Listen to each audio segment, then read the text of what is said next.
안녕하십니까. 저는 한가람교회에서 많이 은혜를 받았었던 신은호 목사라고 합니다. 제가 잠시 기도하고 그 말씀 전하도록 하겠습니다. 사랑하신 하나님 감사합니다.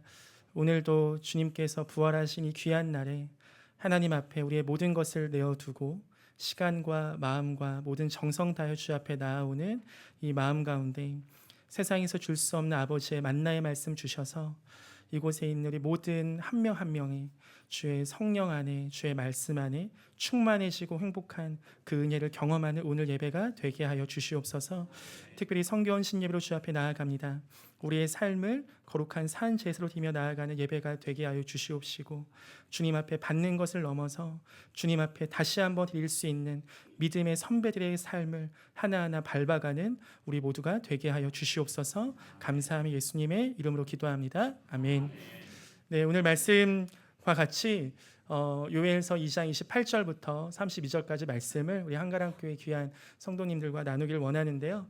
일단 제가 한가람교회에서 이제 사역을 하고 3년 동안 사역을 하고 그리고 2년 정도 된 것 같습니다.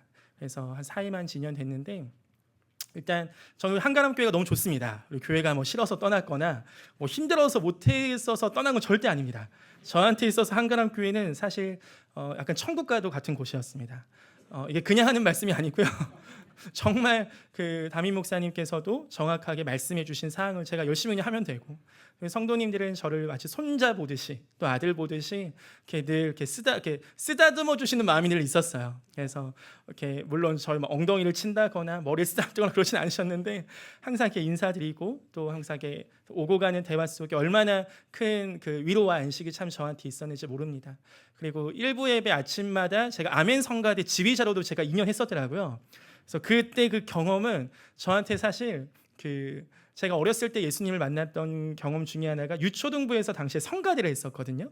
그러니까 유초등부에서 성가대를 해서 아이들 모아서 막 토요일마다 연습했는데 그때 경험이 너무 좋았었어요. 근데 이후에는 그런 경험이 없었다가 근 한 20년, 25년 만에 다시 성가대 하면서 그 아침에 소리가 안 나오는데 우리 막 권사님 장로님들 막 애쓰시는 그 모습이 마치 하나님께서 어린아이들이 그 예배할 때 너무 기뻐하시는 그 마음처럼 해서 그때가 사실 저한테 너무 큰 공급받는 시간이었던 것 같습니다. 그래서 여러모로 한가람교회 사실 소식이 들리고 또 한가람교회 상황과 또 이러한 교회 처소가 제가 예전에 여기서 되게 짜장면 맛있게 먹었던 것 같은데 이곳에서 이렇게 예배하는 거 볼 때도 참 하나님의 인도하심은 우리가 측량할 수 없고 알 수 없지만 세상 끝날까지 항상 함께 하시겠다고 하신 주 예수 그리스도의 말씀과 언약이 오늘도 우리와 또 한가람교회 가운데 충만하게 있는 줄 믿습니다. 또 그 말씀에 순종하며 나아가시는 우리 성도님들, 특별히 우리 장로님, 권사님, 집사님 뵐 때마다 참 존경의 마음이 들고, 마치 그 우리 교회 처소회가 이동하는 그 과정 속에서도 되게 그러한 기도가 나오더라고요. 한가람교회가 지금 마치 민수기의 광야 그 구름 기둥과 불 기둥을 하나님께서 인도하시고, 우리가 사실 세상의 눈과 사람의 눈으로는 굉장히 불안함과 여러 가지 걱정이 있을 수밖에 없는 구조일지라도 그 누구도 그 이스라엘 공동체를 함부로 해할 수 없었던 것처럼, 그것이 이방 민족들이 봤을 때는 도저히 건들 수 없는 얘네 뭐냐라고 할 만큼 그러한 민족이 된 것처럼 우리 한가람교회를 하나님께서 그렇게 눈과 같이 보호해 주시는 줄 믿습니다. 저희가 2년 동안 이제 한가람교회를 나오고 나서 그냥 굶어 죽진 않았는지 궁금해하실 것 같아서 일단 잘 살고 있습니다. 그 전보다 살도 더 찌고 잘 먹고 있습니다. 그래서 저는 현재 이제 교회를 개척해서 한 1년 반 정도 된 것 같습니다. 교회를 개척해서 이제 건물을 지금 당장은 할 수 없어서 어떻게 또 착하신 분들이 계시잖아요, 아직 교회에는. 그래서 제 소식을 아시고 그냥 공간을 하나 너희 써라, 니네 돈도 없는 거 아니까. 그래서 주일 오전에만 장소를 빌려서 현재 예배하고 있고, 지금 15명 정도 함께 모여서 예배하고 있습니다. 그래서 얼마나 한 명 한 명의 성도님과 예배하는 것이 참 귀한지 몰라요. 그리고 지금 너무 저를 바라보는 눈이 오랜만에 너무 많아서 어디다 시선을 둬야 될지 모를 정도로 아무튼 저희가 교회가 이제 막 시작하고 사실 너무나 아무것도 없어서 오히려 하나님만을 붙잡을 수 있는 너무 감사한 시간인 것 같습니다. 그래서 저는 이제 교회를 개척하는 것도 사실 그거였지만 한가람 교회에서 사임한 가장 결정적인 이유는 한국 교회 상황 속에서 이 한가람 교회처럼 주일학교 시스템이 돼 있고 또 전도사님들, 목사님들이 오셔서 아이들을 사랑으로 키우시는 교회가 사실 요새 한국 교회 그렇게 많지 않습니다. 뭐 5만 개의 교회가 넘는다고 하지만 그 중에 1만 개 교회를 제외하고는 주일학교에서 주일학교 시스템 자체가 굉장히 어려워진 교회가 대부분입니다. 이 이야기는 교역자를 모실 수 없는 거예요. 주일학교에서. 뭐 왜 그런지는 아마 다 어른들이 지금 아실 테고. 그러니까 이제 담임 목사님 환갑 넘으신 담임 목사님께서 아직도 율동하시면서 계신 교회도 있고, 어떤 교회는 PPT 넘길 친구가 없어서 담임 목사님이 뒤에서 PPT 넘기시는 교회가 너무 많더라고요. 그래서 이러한 아픈 상황들을 놓고 하나님 어떻게 우리 한국 교회가 제가 어렸을 때 들었던 교회 이야기는 곳곳마다 아이들이 넘쳐나고 시골 교회, 서울 교회 할 것 없이 정말 아이들이 함께 예배를 경험하고 주일학교, 성경학교에서 큰 은혜를 경험해서 그곳에서 정말 주기철 목사님, 손양훈 목사님 이러한 뛰어나신 목회자, 지도자들도 나오셨는데 하나님 어떻게 한국 교회 주일학교 이렇게 무너질 수 있습니까? 막 그렇게 막 하나님 앞에 승질내면서 기도했던 적이 있는 것 같은데 그때 마음 가운데 그러면은 내가 교회를 하나 소속해서 하는 건 좀 어렵겠지만 내가 다니면서는 이 교회들을 좀 토요일에라도 성경학교, 주일학교, 수련회를 좀 섬기면 좋겠다는 마음으로 계속 하고 있습니다. 그래서 사실 한가람교에서 사역할 때도 그런 딴짓들을 많이 했었습니다. 우리 담임 목사님께 말씀드리고 또 목사님께서 너무나 기쁜 마음으로 이렇게 허락해 주시고 또 지지해 주셔서 뭐 제가 뭐 이렇게 교회에 섬기는 시간을 빼고 간 건 아니지만 나머지 주중이나 혹은 토요일 늦게 주일 밤 늦게 사역이 끝나고 나서는 제가 막 그런 곳들을 다니면서 사역을 했었습니다. 그러다 보니까 정말 많은 은혜가 있었어요. 그래서 시골 교회 아이 그 한 명 앉혀두고 설교할 때 그 감동 혹시 아십니까? 시골 교회 딱 갔는데 아이 딱 한 명 있어. 얼마나 큰 감동인지 몰라. 아이가 한 명이기 때문에 모든 공간은 다 성령님께서 채워주신 것 같아요. 얼마나 큰 감동인지 몰라요. 그런 교회도 가고 어떤 교회는 그 담임 목사님이 5형제를 낳으셨어요. 애가 5형제예요. 아들부터. 그래서 주일학교가 5명이에요. 그래서 유치부, 유초등부, 중고등부가 다 있어. 일단 세 부서가 다 있어. 5명이 다 있는데 이제 목사님께서 이제 시골 예산 지역인데요. 어떻게 하셨냐면 그냥 매일 초등학교 앞에 가서 땅콩빵을 애들 주시면서 토요일날 축구하러 와 이걸 2년을 하셨더라고요. 그래서 이제 애들이 축구하러 온 거예요. 20명이 이제 11대 11로 되더라고요. 그러니까 남자애들이 오니까 그 남자애들 여자친구도 왔어요. 그러다 보니까 얘네한테 목사님이 야 축구하기 전에 잠깐 교회에 와서 좀 놀다 갈래 하면서 그러한 꼬심에 넘어가서 3-4명이 좀 늘기 시작했더라고요. 근데 그때 어떻게 연결이 돼서 저희가 이번 학기에는 청년일에 4-5명이 이제 매주 격주에 2주에 한 번씩 내려가서 아이들한테 악기 스쿨을 열어줍니다. 그래서 뭐 드럼, 베이스, 기타 시골 지역은 아직 그런 인프라가 많지 않기 때문에 가서 하는데 애들이 이게 재밌는 거예요. 그래서 애들이 막 드럼을 치고 베이스 치고 하면서 그러면서 토요일날 주일학교에 이제 20명이 오기 시작했어요. 그러니까 이제 그렇게 해서 주일학교가 개척이 이제 되어가는 과정이죠. 그래서 이제 가서 바베큐 파티도 하고 그리고 아이들과 이제 수련회 이번 겨울에 또 할 텐데 저는 그게 너무 재밌더라고요. 그럼 이제 그런 사역을 하는 저희 아내가 이제 저 옆에서 보면은 이제 이 한가람교회 소속 사모가 아니기 때문에 편하게 말할 수 있는 것 같습니다.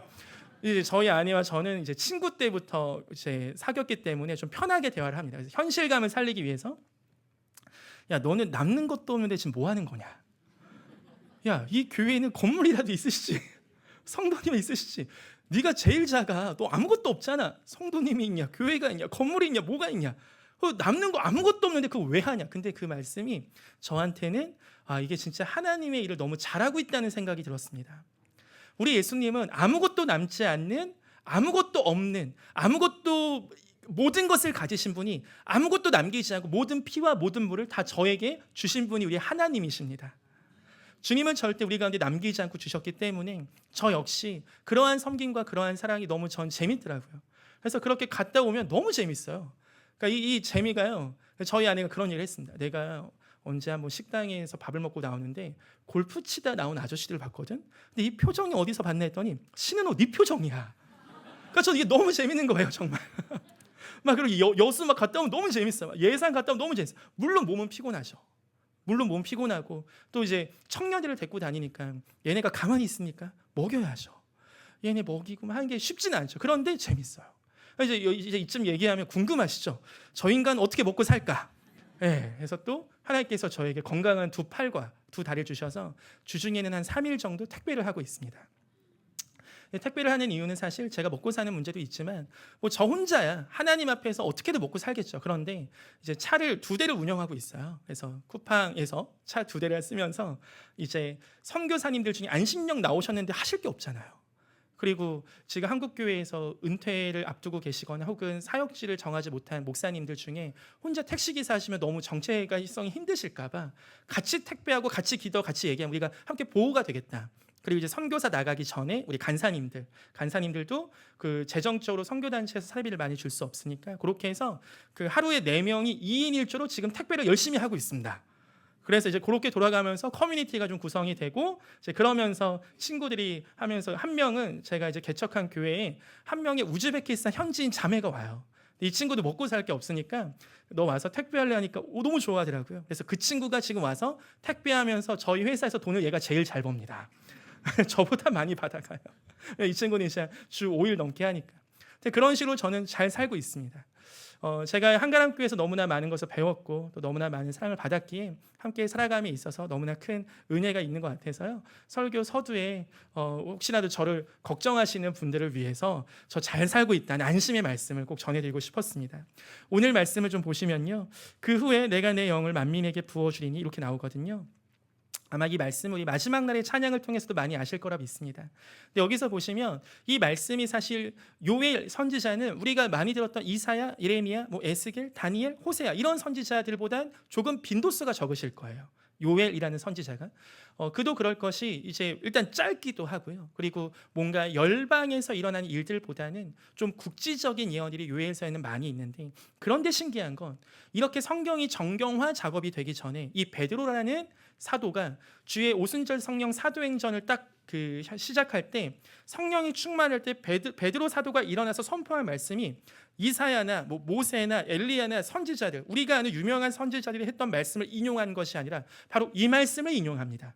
즉 성령이 온 사건은 구약의 어떠한 부분에서 예언이 된 사건인데 그게 뭐냐면 오늘 말씀인 거예요. 그래서 여기 보시면 내가 내 영을 부어준다는 표현을 쓰시잖아요. 내가 내 영을 하나님의 영을 부어준다. 사실 이 표현은 구약에서의 개념으로는 기름 부음의 개념인데 구약에서의 기름 부음의 개념은 딱 왕, 제사장, 선지자 이러한 특수적인 역할을 하는 자들만 특별하게 기름 부음 받은 하나님의 영이 함께하는 장면이죠. 일반 백성들은 꿈도 못 꾸는 장면입니다.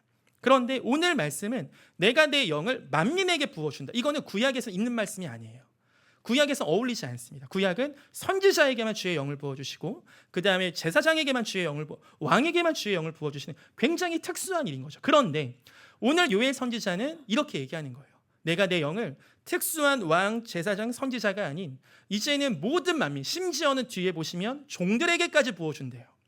이 말씀이 신약의 사도행전 2장의 주의 말씀이 이루어졌죠. 아멘. 오순절날 주의 성령이 이제 만민에게 부어졌고 오늘도 우리가 이제는 성령이 아니고서 그 누구도 예수를 주라 고백할 수 없는 그 말씀과 같이 이곳에 예배하는 모든 분들 가운데 주의 영이 충만한 줄 믿습니다. 이게 목사님들만 그런 게 아니고요. 하나님의 모든 사람들, 하나님의 백성들에게는 이제 주님이 만민, 모든 자들에게 하나님의 영을 부어주신다는 거예요. 이 성령 하나님이 우리 가운데 함께 하시는 이 사역은 오늘도 우리 가운데 유효하여서 오늘 이곳에 우리 주님이 우리 각자의 예배하시는 모든 성도님들 마음 가운데 함께 하시는 줄 믿습니다. 그런데 여기서 만민에게 부어주신다 하셔 이걸 조금은 그 다음은 또 약간 세부적으로 이야기합니다. 그 뒤에 보시면 너희 자녀들이 장래일을 말할 것이며 너희 늙은이는 꿈을 꾸며 너희 젊은이는 이상을 볼 것이며 나오거든요. 각 세대별로 얘기합니다. 너희의 자녀들, 너희의 젊은이들, 너희의 늙은이들 그렇게 얘기하죠. 근데 이게 처음에는 저는 이 말씀을 볼 때 자녀들, 청년들, 우리 아비 세대, 어미 세대 이제 이렇게 함께 소망하고 꿈꾸면서 많이 찬양을 하는데 최근에 읽으면서 그런 소망이 들더라고요. 여기서 그냥 젊은이가 아니고 그냥 자녀들이 아니고 바로 너희의 자녀들이라고 합니다. 이 부분이 오늘 우리 한가람교회 성도님들과 너무 말씀을 나누고 싶었던 거예요. 사실 이제 세상에서 나오는 뉴스들 일을 보면은 세대와 세대 간의 이러한 어떠한 그 갈등과 이슈들이 굉장히 많이 나오죠.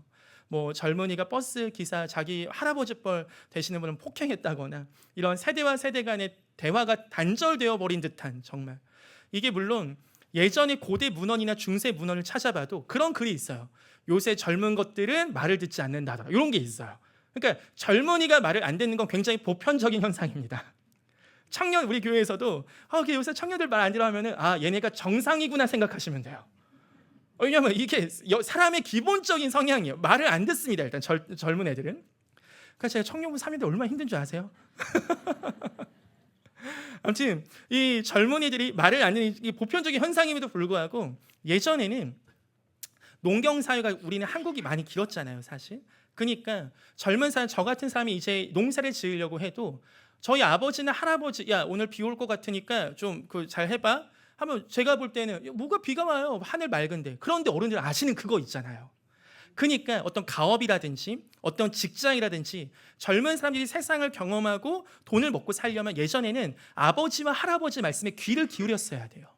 그런데 요새는 세상이 워낙 급변하다 보니까 부모님의 어떠한 지식과 지금 청년들이 배워가는 지식이 너무나 크게 차이가 나고 있습니다. 심지어 어느 정도냐면 부모님이 아는 지식을 몰라도 이제 청년들이 먹고 사는 데는 챗 GPT나 인터넷 이런 거 검색하고 그렇게 먹고 사니까 어느 순간 부모님의 말씀의 권위와 어른들의 권위가 점점 더 몰라서 그러세요 이렇게 얘기가 되는 거죠. 그러니까 점점 원래 청년들 젊은 아이들이 말을 안 듣는 거는 보편적 현상인과 세대 시대 간이 이렇게 되다 보니까 어느 순간 이게 교회에서도 이러고 있는 것 같아요. 교회에서도 사실 세대 간에 굉장히 대화가 소통되지 않는 건 어느 순간 한국 교회 아니 세계 교회에서도 보편적인 현상이 됐어요. 제가 이번 여름에 그 추석 기간을 맞이해서 인도네시아를 다녀왔거든요. 인도네시아 가서 이제 교회를 다니면서 설교도 하고 하는데 인도네시아 담임 목사님 그렇게 얘기하시더라고요. 그분이 이렇게 워딩을 쓰셨어요. 말씀을 요새 젊은 애들 어떻게 해야 될지 모르겠어요. 말을 안 들어 말을 하면서 우리 예배도 잘 안 나오고 젊은 애들 어떻게 해야 돼요? 막 이렇게 딱 얘기하시는 거 듣는데 이거 너무 우리 한국 교회 목사님들 말씀 아닙니까? 그러니까 이게 글로벌 현상이 돼버렸어요. 이제는 아이들이 이 세대적으로 문화권이 형성이 됐어요. 정말. 그러니까 요새는 한국의 젊은 애들하고 사우디아라비아 젊은 애들과 대화가 됩니다. BTS, 블랙핑크 이런 애들로 너 그거 봤어 하면서 SNS, 인스타그램 이런 걸로 얘네끼리 문화권이 형성이 됐어. 오히려 한국의 젊은 애들은 사우디아라비아 한 번도 안 본 애들과 동질 집단이 되어버린 현상이 지금의 글로벌 현상이에요. 그러니까 그 얘기는 뭐냐면 문화가 이제는 한 국가 안에 세대별로 점점 나뉘어지고 있다는 거예요. 이게 세속화 현상이죠. 이것이 과연 그러니까 우리는 그럼 그렇구나 하고 넘어가야겠습니까? 제가 아까 말씀드린 그런 지방 교회를 다니면서 했을 때 제가 이거 뭐 해결돼야 되지 않아요 했을 때 어떤 분이 그렇게 얘기하셨어요. 야 수도권 집중화 현상을 어떻게 막냐? 제가 그 말을 듣고 그 하루 동안요 너무나 마음이 아팠습니다. 아니 하나님 마음속에 그런 소망이 드는 거죠.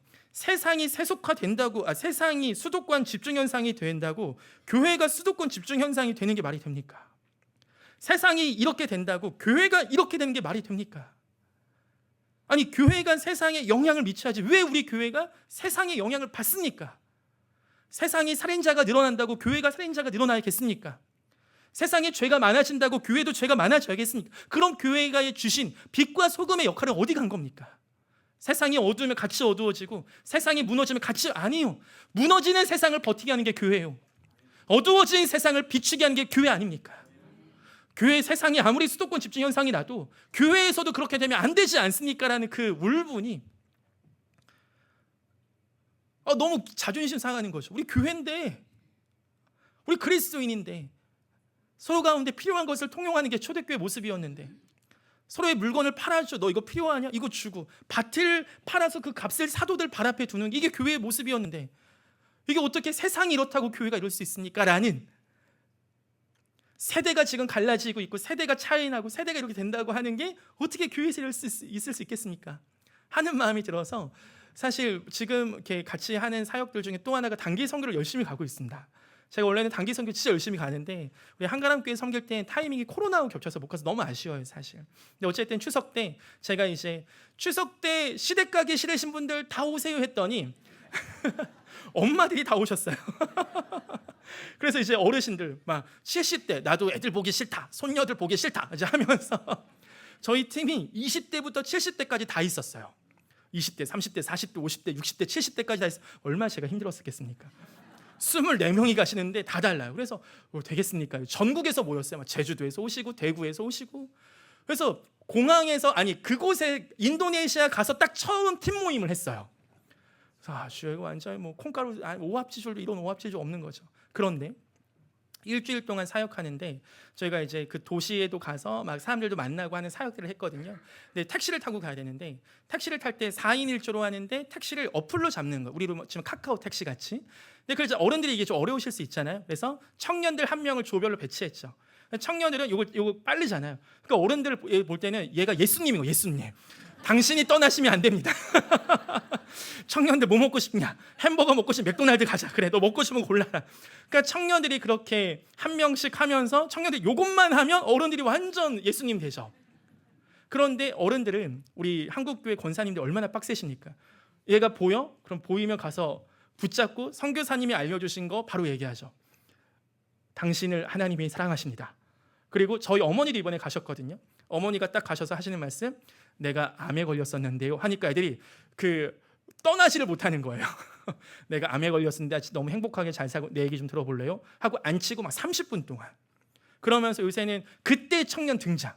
딱 등장해서 핸드폰에 구글 그 번역기 있잖아요. 딱 틀어서 그 어르신께 한마디 하면 딱 번역해서 바로 들리거든요. 한마디 하고 현지인도 한마디 하고 한마디 이걸 청년이 중간 그 통역을 하는 거죠. 그렇게 하니까 팀 사역이 된 거예요. 그러니까 어른들은 이 청년이 너무 귀한 거고 청년들은 어른들이 너무 대단한 거예요. 자기는 쭈뼛쭈뼛 하는데 그 성경에서만 보던 바울 사도가 막 전도하던 그 모습을 우리 한국교회 권사님들 집사님들 그걸 하고 계시니까 너무 여기서 청년들 문화 충격. 아, 사역은 이렇게 하는 거구나. 그러면서 그러면서 어른들이 막 이제 불러다 놓고 앉혀서 막 얘기하다가 청년들 쭈뼛쭈뼛하면 야, 너 일로 와서 네가 그 다음부터 해 하고 어른들 또 새로운 타겟 이제 찾으러 다니시고 이제 그렇게 하면서 너무 재밌게 사역을 했어요. 그러면서 밤에는 어른들이 이제 한 분 한 분 얘기하는데 감사했던 사건 중에 하나가 저희 팀에 재혼 가정이 있으셨어요. 근데 이제 저도 몰랐는데 그때 오픈을 하시더라고요. 근데 저희가 이미 연세가 이미 70이 이제 넘으셨고 결혼하신 한 4년 정도 되셨는데 그 오픈을 하시면서 자기들이 결혼식도 못했고 축복받은 시간이 없었다. 그냥 그걸 지나가시는 말씀했는데 청년들은 그거 딱 듣고 생각이 난 거죠. 그럼 여기서 결혼식 해요 하면서 그 해맑은 우리 20대 애들이 그래서 철야기도 끝나고 새벽 3시에 결혼식을 했어요. 그래서 두 분 막 급하게 애들이 나가서 꽃 같은 거 꺾어 와서 두 분 딱 앉히고 한 분씩 그런 프로포즈 했던 이야기 비하인드 스토리 막 들으면서 한 명씩 허그하는 시간을 가졌죠. 그래서 돌아가면서 20대 애들이 권사님 잘 사세요 막 그런 얘기 막 하고 그러면서 막 눈물 파티가 돼서 한 새벽 4시 5시까지 그때 그런 시간들을 저희가 가졌었죠. 그 과정들을 통해서 어른들 안에 삶에 있었던 애환들의 이야기를 하고 우리 청년들은 그동안 교회에서만 어른을 상처받았어야 했던 그 묵은 마음들이 자기가 그동안 어른들을 평가하고 판단하는 죄악을 저질렀구나. 그러면서 제 마음속에도 어떤 생각이 들었냐면 회개 기도를 하기 시작했습니다. 여기서 너희의 자녀들, 너희의 젊은이들, 너희의 늙은이들의 제 마음속에 어느 순간 그 뒤에 세대만 보였지 이것이 우리의 젊은 세대, 우리의 늙은이들, 우리의 자녀들의 이야기는 아니었다는 생각이 들더라고요. 즉 무슨 얘기냐면 한국교회 시니어분들을 생각할 때 너무나 존경하고 너무나 감사한 마음이 있지만 어느 한편에서는 내가 사역을 함에 있어서 그냥 도와주시는 분들이라고 생각했지 이분들을 하나님 앞에서 정말 이분들 한 분 한 분의 삶을 예배자로 한 분 한 분의 삶이 기도하는 자들로 세운다는 마음이 제 안에 크게 없었던 것 같습니다. 그런데 어느 날 기도하는 가운데 그런 생각 들었어요. 제가 결혼식 때 제가 27에 결혼을 했거든요. 결혼했는데 그때 제 마음 가운데 그냥 이 결혼식은 왠지 부모님들 잔치 같아요. 손님들도 부모님들이 훨씬 많이 오고 그러니까 제가 얼마나 어렸을 때부터 철이 들었습니까? 그래서 이제 이거는 부모님들 잔치다. 그래서 저희 아내는 너무 싫어했지만 제가 저희 부모님을 위한 그 곡을 만들었어요. 그러면서 그 가사를 뭐라고 했냐면 이제는 양식시로 화숙시로 진윤시로 향숙시로 사세요. 더 이상 누구 엄마 아빠로 살지 마세요. 근데 요새 정말 그런 기도가 나와요. 즉 우리 한국교회 권사님 장로님들 우리 한국교회 목사님 집사님들께서는 누군가의 무언가이기 전에 하나님이 바라보실 때 너무나 귀여운 아들 너무나 귀여운 딸인 줄 믿습니다. 그러니까 뭐 시니어들이 뭘 하고 어른들이 뭘 하고 이게 중요한 게 아니고 하나님은 마치 제가 저희 딸을 볼 때 그 존재만으로 너무 예쁜 것처럼 우리 한국교회 어른들을 보실 때 너무 귀여워하시겠다는 생각이 들더라고요. 그러니까 우리의 어떤 직책과 우리 어떤 섬김과 봉사 때문이 아니라 우리 존재 자체가 너무 귀여운 겁니다. 그래서 너희의 자녀들, 너희의 젊은이들, 너희의 늙은이들의 부흥은 즉 우리 한가람교회의 이 시니어 세대의 부흥은 바로 저의 부흥인 줄 믿습니다. 우리 한가람교회 청년 세대 부흥은 한가람교회 권사님들의 부흥인 줄 믿습니다. 이게 정말 연결되어 있는 게 바로 저는 교회 공동체라고 생각합니다. 예전에 들었던 일화 중에 사랑의 교회에 섬기셨던 고 옥하는 목사님께서 어느 날 교역자 회의 때 너무나 큰 분노를 내셨대요. 그 이유는 왜 사랑의 교회가 요새 청년부만 부흥하냐는 거예요. 이거는 이상한 이야기다. 교회는 같이 부흥해야지 왜 청년부만 부흥하냐. 그러면서 엄청 교역자들 야단을 치셨대요. 특히 청년부 교역자가 엄청 야단 맞으셨대요. 열심히 했는데, 잘했는데, 근데 그게 아닌 거죠. 하나님께서는 정말 이 한 공동체에 주의 영을 부어주시고 주님의 영, 주의 성령이 충만한 그 자녀 세대, 젊은 세대, 아비 세대는 하나님께서 그러한 꿈과 은혜를 주실 줄 믿습니다. 시간이 많이 없으니까 자녀들과 우리 젊은이들 이야기를 할 시간은 없을 거고, 이 늙은이들, 늙은이라는 표현을 해서 죄송합니다. 이 성경이 그래요, 성경이. 뭐 제가 그렇게 쓴 게 아니고 나중에 번역하셨던 우리 150년 전 선배들 나중에 따지세요. 여기서 이제 그 아비 세대가 꿈을 꾼다는 표현을 쓰거든요. 꿈을 꾼다. 근데 생각해 보세요. 너 꿈이 있니? 라고 한번 지금 옆에 계신 분들 한번 물어보실까요? 당신은 꿈이 있습니까? 시작. 당신은 꿈이 있습니까? 자, 요 얘기는 청소년 집회 때 가서나 할 얘기거든요. 이미 살 거 다 사시고 이미 뭐 못 볼 꿈, 뭐 이룬 거, 못 이룬 거 그냥 그게 뭐예요 하면서 일단 먹고 살았습니다. 이 사실 이러한 이미 인생의 황혼기를 보내시는 어른들이 하는 단어와는 너무 어울리지 않는 거죠. 꿈을 꾼다? 내가 꿈을 꾼다고? 근데 이것도요, 제가 볼 땐 세속화 현상이에요. 성경에서는 우리 잠시 말씀 잠깐 찾아보실 텐데요. 빌립보서 3장 12절 14절입니다. 우리 함께 읽어보겠습니다. 빌립보서 시작. 이미 얻었다 함도 아니요 온전히 이루었다 함도 아니라 오직 내가 그리스도 예수께 잡힌 바 된 그것을 잡으려고 달려가노라. 형제들아, 나는 아직 내가 잡은 줄로 여기지 아니하고 오직 한 일, 즉 뒤에 있는 것은 잊어버리고 앞에 있는 것을 잡으려고 표대를 향하여 그리스도 예수 안에서 하나님이 위에서 부르신 부름의 상을 위하여 달려가노라. 아멘. 여기서 보시면 그 바울 사도가 쓴 빌립보서, 특히 옥중서신이라고 많이 알려져 있죠. 이 옥중서신은 바울 사도가 1차, 2차, 3차 선교여행을 모두 마치고 이제 감옥에서 쓴 편지거든요. 즉 바울 사도가 이제 막 사역을 시작하려고 하는 그 패기 있는 목사 시절이 아니라 사실은 교회 세울 거 다 세우고 사역할 거 다 하고 고생할 거 다 하고 나서 쓴 편지예요. 그런데 오늘 바울 사도가 표현하는 표현은 굉장히 재밌습니다. 다시 한번 12절 혹시 띄워주실 수 있으면 감사하겠습니다. 12절 보시면 이미 얻었다 함도 아니요 온전히 이루었다 함도 아니라 오직 내가 그리스도께 예수께 잡힌 바 된 그것을 잡으려 달려간대요. 지금 이게 저 같은 이제 막 사역 시작하려고 하는 햇병아리 사역자가 얘기하는 게 아니에요. 이미 너무나 원숙하시고 능숙하신 원로 목사님 그 이상이신 분이 달려간다는 표현을 쓰세요. 그리고 그 다음 13절 아직 내가 잡은 줄로 여기지 아니한대요. 그리고 오직 한 일, 즉 뒤에 있는 것은 다 잊어버리겠대요. 바울 사도는 죽음의 이를 만큼 매도 맞기도 했고 강도도 만났고 이 산을 여러 번 올랐고 이 온갖 고생과 교회도 개척하고 기적도 많이 경험하고 했던 사역자. 그런데 다 잊어버리겠다. 다 잊겠다는 거 다. 내가 교회 세운 거 잊겠습니다. 내가 그렇게 고생당한 거 잊겠습니다. 감옥 간 거 잊겠습니다. 주를 위해 고난 다 잊겠습니다. 왜 다 잊냐는 거죠. 바로 이분이 다 잊으려고 하는 이유는 이걸 잡고 있으면 앞에 있는 거 못 잡으니까 나 다 잊어버리고 이거 다 후배 사기 알아서 하라고 하고 나는 앞에 있는 거 또 잡으러 가겠습니다. 14절 표대를 향하여 그리스도 예수 안에서 하나님이 위해서 부르신 부름의 상을 위하여 이 달려간다는 표현이 두 번이나 있어요. 저는 우리 한가람교회 성도님들의 고백이 위와 같은 고백이 되기를 소망합니다. 오늘 예배를 위해 담임 목사님께서 한번 이렇게 초대를 해주셔서 기도를 하는 과정 가운데 제가 3년 동안 받은 큰 그 한가람교회를 통해 받은 위로와 너무나 받은 큰 은혜와 마음이 커서 우리 성도님들께 너무나 말씀드리고 싶었습니다. 우리 한가람교회 성도님들은 정말로 잘 달려오신 줄로 저는 압니다. 너무나 충성된 마음으로 이 한가람교회를 지키셨고 너무나 귀한 마음으로 여러 가지 바쁘시고 여러 가지 재정적인 이유들도 있으셨겠지만 정말 하나님 앞에 이 우리 교회를 위하여 하나님 나라 향하여 이렇게 달려가시는 어른들을 저는 사실 많이 본 적이 없습니다. 우리 장로님들, 권사님들 뵐 때마다 너무나 참 감사했어요. 그런데 한 가지 또 도전드리고 싶습니다. 세상이 인정하는 어른의 모습이 아닌 성경이 말하는 어른의 모습이 우리 한가람 교회 우리 성도님들의 모습이 되시길 축복합니다. 바울 사도의 고백이 오늘 우리의 고백이 되기를 원합니다. 정말 많은 것을 하신 거 압니다. 정말 많은 것을 달려오신 거 압니다. 그런데 바울 사도는 그 모든 것을 다 잊어버린다는 표현을 했어요. 그리스도 예수 안에서 표대를 향하여 오늘도 달려간다 합니다. 우리가 섬겼던 연수가 오늘 다 삭제되는 은혜가 있기를 소망합니다. 이게 제가 얘기하는 건 큰 은혜가 안 되는 거거든요.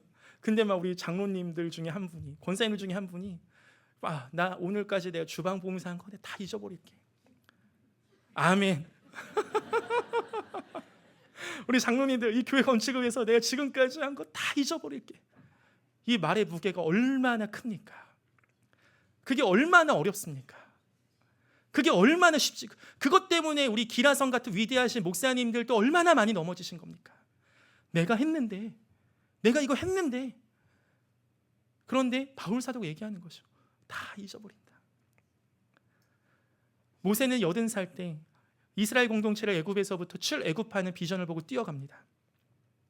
갈렙은 85살 때 아직 젊은 세대가 정복하지 못한 큰 땅이 있다 보니까 자기가 나서서 얘기합니다. 이 산지를 내게 주시옵소서. 한국교회에 막힌 부분이 있습니다. 젊은 세대가 뚫고 나가지 못한 부분이 있습니다. 제가 그렇게 예전에 이번에 또 지난주에는 서산에 예산에 아까 말씀 그 교회 가서 뭐 할까 했더니 바베큐 삼겹살 파티 해달라 하시더라고요. 그래서 그때 그런 거 얘기하니까 저희 이제 같이 하시는 시니어 우리 권사님들이 그럼 그거 우리가 가서 할게 해서 이제 한 10분이 같이 오셨어요. 그래서 한 30명 고기 파티를 했거든요. 그래서 우리 권사님들 그런 거 잘하시잖아요. 막 이런 거 하시고 고기 구워주시고 하면서 그런 거 보면서 소망이 되는 거. 하나님 한국교회 안에 이 세대별로 분명히 주시는 은사가 있고 역할이 있고 부르심이 있는 줄 믿습니다. 하나님 이것이 우리 한국교회 안에 다시 한번 회복되게 하여 주시옵소서. 그리하여서 정말 세상에서는 없는 일들이 교회 안에서 풍성하게 이루어지게 하여 주시고 그래 모든 세대가 함께 연합하여 하나님 나라를 향하여 달려가는 그 은혜가 우리 한가람 교회 가운데 충만하게 있기를 소망합니다. 자, 기도하겠습니다.